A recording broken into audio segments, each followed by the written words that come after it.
and many of our frontline members from security from the facilities in this region, Ulster, Otisville, Woodburn, Sullivan, Greenhaven.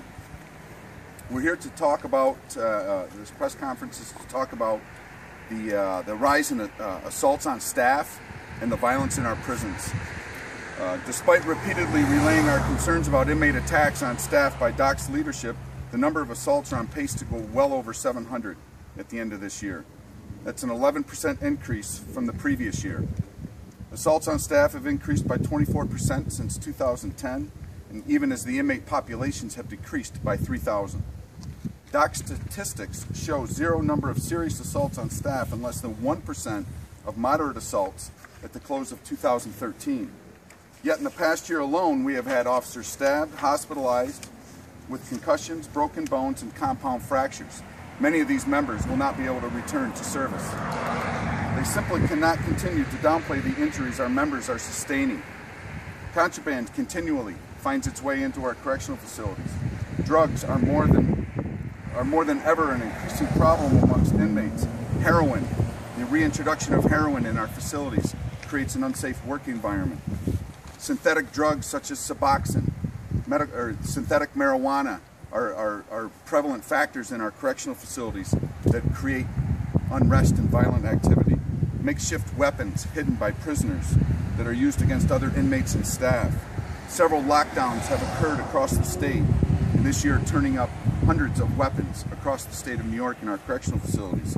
There's an increase in gang violence and gang activities in our facility, which also promotes and creates an unsafe work environment. 15 facilities have closed since 2010.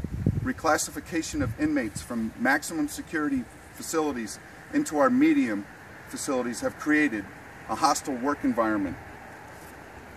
The continued practice of the department of closing posts in our facilities that play a vital role in maintaining the safety and security of our facilities, our members, the inmate population, and public safety. This is a pervasive problem throughout the DOCCS prison system that has seriously put our members at risk, and it has not been effectively addressed by their administration. This campaign started yesterday, and in DOCCS rebuttal yesterday, they talked about the assaults and how they attempted to minimize them in their reporting, in their accurate reporting of it. But if you look at it from our standpoint, as the job that we do, and in the function that we provide for public safety, if a crime were committed or an assault were committed in your community and a complaint were lodged, an arrest would be made, and at the minimum, a misdemeanor charge would come into play. We don't get that courtesy in our facilities. Thankfully today we have a large showing here of our members. This is a genuine concern. Our members feel disrespected by the state. They feel disrespected by the administration. We don't feel that we have open dialogue at the end of the day, and when we do have our dialogue, it seems to be met with lip service. Fortunately for us today, we have Senator John Bonacek with us today, and Assemblywoman Eileen Gunther, and they're going to speak about our issues as well. Thank you. Thank you. I'm proud to stand here today with the correction officers. There's 20,000 of them in 54 prisons in the state of New York. And when I first became senator, I had 8 prisons in my 5 counties, and we visited all of them. We always know that prisons are a dangerous place. Violent people go into prisons. But what we have seen is a pattern in the last few years where the Department of Corrections has miscalculated or are not reporting accurately the degree of violent crimes. For instance, if a felon, a dangerous felon who's in jail, attacks a correction officer with a blunt instrument and badly hurts him, it may be reported as a disorderly conduct violation. And you know, the president here talked about the word disrespect. It's not disrespect. It's an abuse of the correction officers' rights and not protecting them because they protect us in the community. It's a dangerous place out there, and the policy of double staffing has led to enhanced violence and increased danger to our correction officers.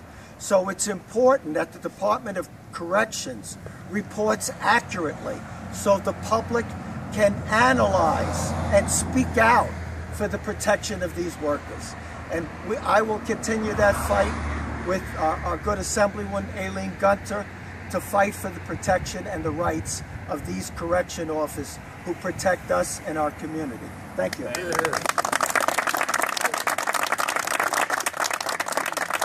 Thank you, Senator. Assemblywoman Gunter. Well, good afternoon, and thank you for inviting me to come, and thank you for your support over the years. You know, I'm third-generation law enforcement. I know that the work that you do, and I also know when you look at statistics, a 24% increase of violence against our correction officers. The fact that I had to write legislation to say that there would be punishment if you spit at one of the corrections officers. Another thing, emptying toilet bowls and throwing the water at our correction officers. And without the legislation, there is no protection. It's time that when I look at NYSCOBA and I look at the administration, sometimes it looks a little top-heavy to me. And it's important to make sure that we have appropriate staffing in our facilities, but not only that, make sure there are safeguards for our corrections officers. You know, they're dealing with folks that often have mental health issues. They've committed some very, very severe crimes. And the fact that they walk through that door every day, to me, they are certainly heroes and tremendously courageous. And I think that we have to have the protections in place to make sure they have appropriate staffing and to also make sure that we have penalties for any offense against a correction office. Thank you.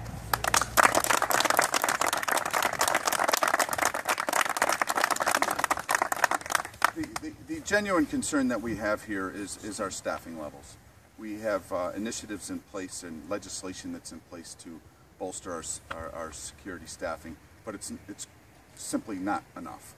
We have, as of yesterday, the department kind of downplayed our cause here, and our rebuttal to their rebuttal yesterday is quite simple. They don't recognize assault for what we see it as. They don't see it, they don't live it, they don't have it every day. What we have are two instances here that I want to share here. One that happened at Green Correctional Facility on October 21st with an individual who did not belong in a medium setting correctional facility. That individual secured himself in a locker, came out, meaning an inmate, came out of the locker and physically accosted a female member of our staff. His history would not allow for him to be in a medium security facility. That's part of the reclassification that we're talking about. This individual is doing, I believe, 28 years, and he's been down since 2001. He's been incarcerated since 2001. And with that, just goes to show the reclassification aspect that the department's doing. They don't recognize that as something serious because there was no injury reported. But the fact of the matter is, we're a target, and that's what needs to be displayed. Not too long ago, on September 17th, an incident at Bear Hill Correctional Facility in Malone, New York, where an inmate barricaded himself and was violently swinging a broom handle at members of our staff. He was directed to drop the broom handle, which he did, and then in return picked up a mop handle and started to swing it at our staff. Shortly after dropping the mop handle, he picked up a mop wringer while violently swinging it at our staff. We take those incidents very serious.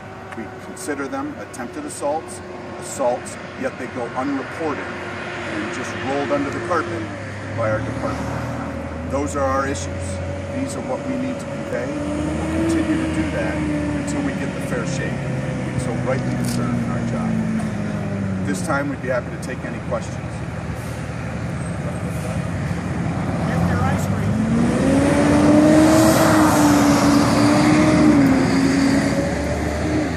Specifically, would you like to see done legislatively in Albany that would help you?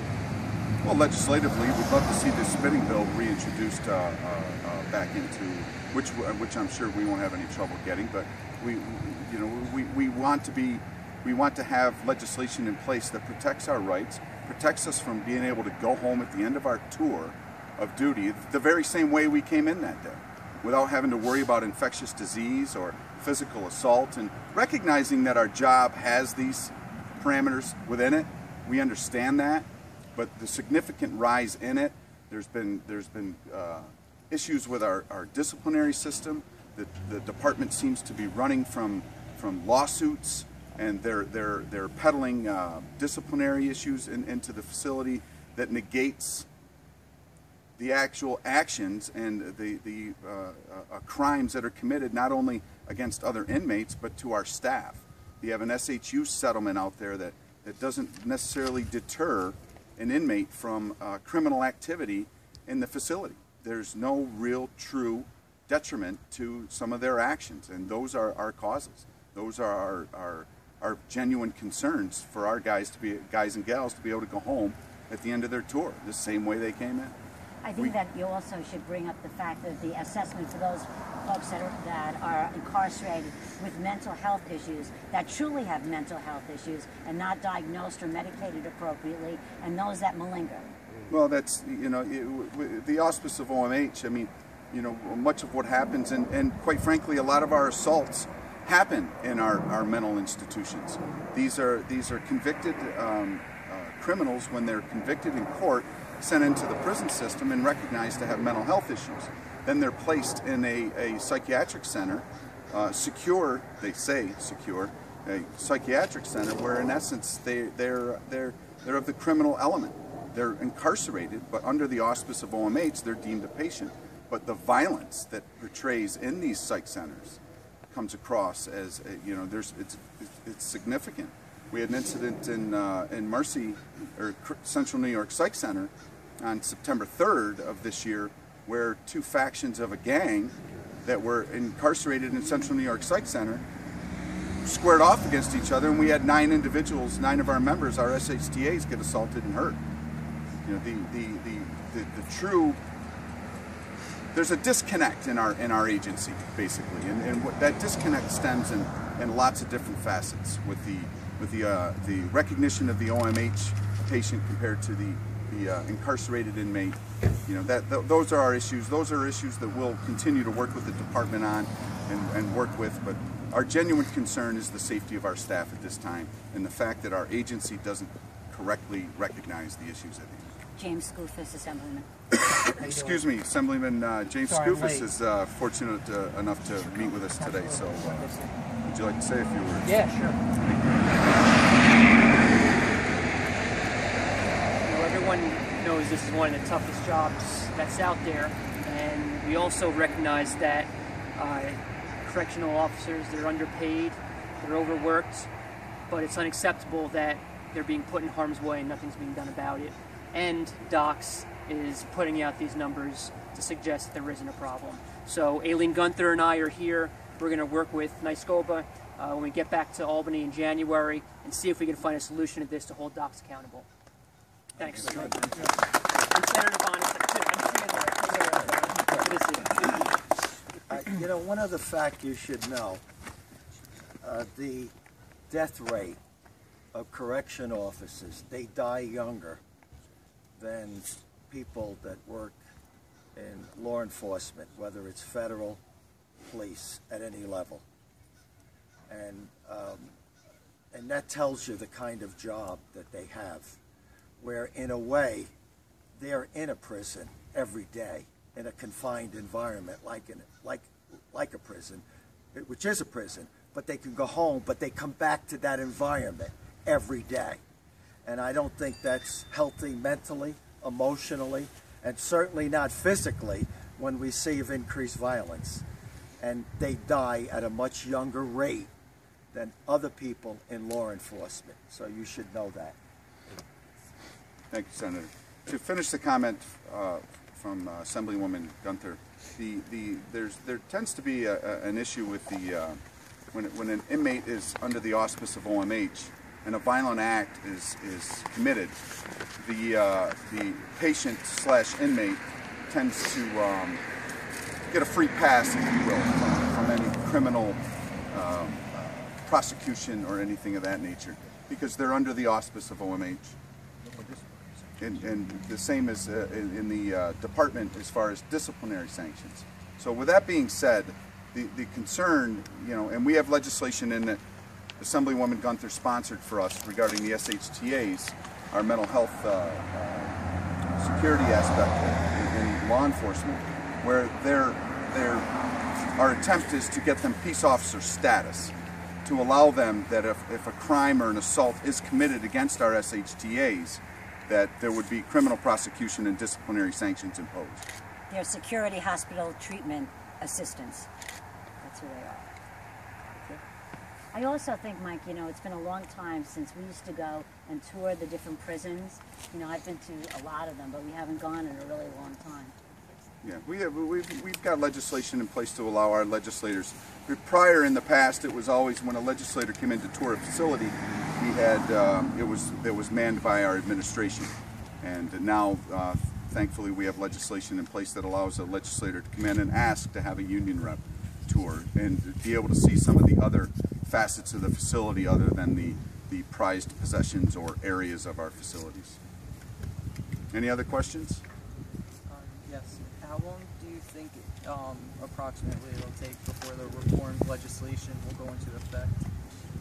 Reformed legislation? Yeah, or the new reforms that you're asking for. They're a work in progress. I believe they're still in settlement stages and some.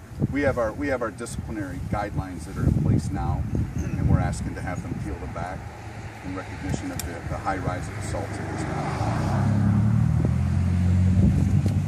time. That was a good question.